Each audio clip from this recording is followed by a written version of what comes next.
Problem 8-30 asks you to calculate the cost of goods transferred out and the cost of ending inventory using the weighted average method. We're given the information up here in 829.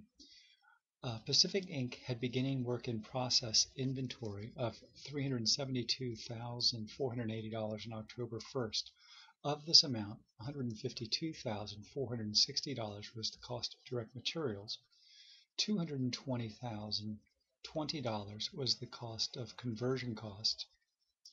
The 48,000 units in beginning inventory were 30% complete with respect to both direct materials and conversion cost. During October, 102,000 units were transferred out and 30,000 units remained in ending inventory. The units in ending inventory were 80% complete with respect to direct materials and 40% complete with respect to conversion costs. The cost incurred during their period amounted to $1,171,800 for direct materials and $1,513,920 for conversion costs. The first thing we're going to do is calculate our total cost that we need to account for. So we're going to add together our beginning work in process for direct materials and our cost added, and we get $1,324,260. Our total conversion cost that we're going to need to account for is $1,733,940. And we can then also total up our beginning work in process total cost and our total cost added for a total cost that we're going to need to account for of $3,058,200. Our next step is to calculate our equivalent units. We're told that 102,000 units are transferred out, and we know any units are transferred out are 100% complete with respect to both conversion cost and direct materials. Our equivalent units then for ending work in process are, we take our 30,000 units in ending work in process multiplied by the 80% stage of completion, and we get 24,000 equivalent units. For conversion units, we take our 30,000 units in ending work in process multiplied by the 40% stage of completion, and we get 12,000 equivalent units.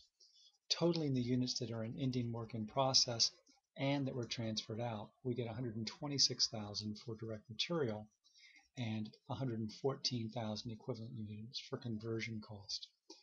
Our next step is to calculate our cost per equivalent unit. We'll take our total cost for direct materials of $1,324,260 and divide it by our 126,000 equivalent units for a cost per equivalent unit for direct materials of $10.51. For conversion cost, we'll take our $1,733,940 in conversion costs and divide that by the 114,000 equivalent units for conversion to get a total of $15.21 per unit for conversion cost. Our total cost per equivalent unit is $25.72. To account for our costs, we'll take our 102,000 units transferred out and multiply it by the 1051 cost per equivalent unit for direct materials to get $1,072,020 for the cost of direct materials associated with the units transferred out. For the cost associated with conversion costs for the units transferred out, again we'll take our 102,000 units, but this time we'll multiply it by our 1521 for the conversion cost per unit to get a grand total of cost of inventory transferred out of $2,623,440. Our ending work in process, we'll take our 24,000 equivalent units in ending work in process for direct materials, multiply that by the 1051 cost per equivalent unit for direct materials to get a total of $252,240.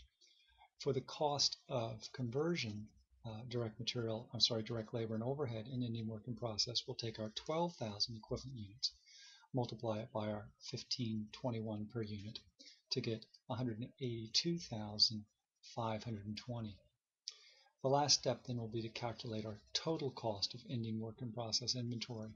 we'll take our 252,240 indirect materials, add to that the 182,520 of conversion cost to get a total cost for ending work in process of 434,760. Then, of course, the very last step is to ensure that our total cost that we've accounted for, the 3,058,200, equals the total cost that we had to account for above, and they do.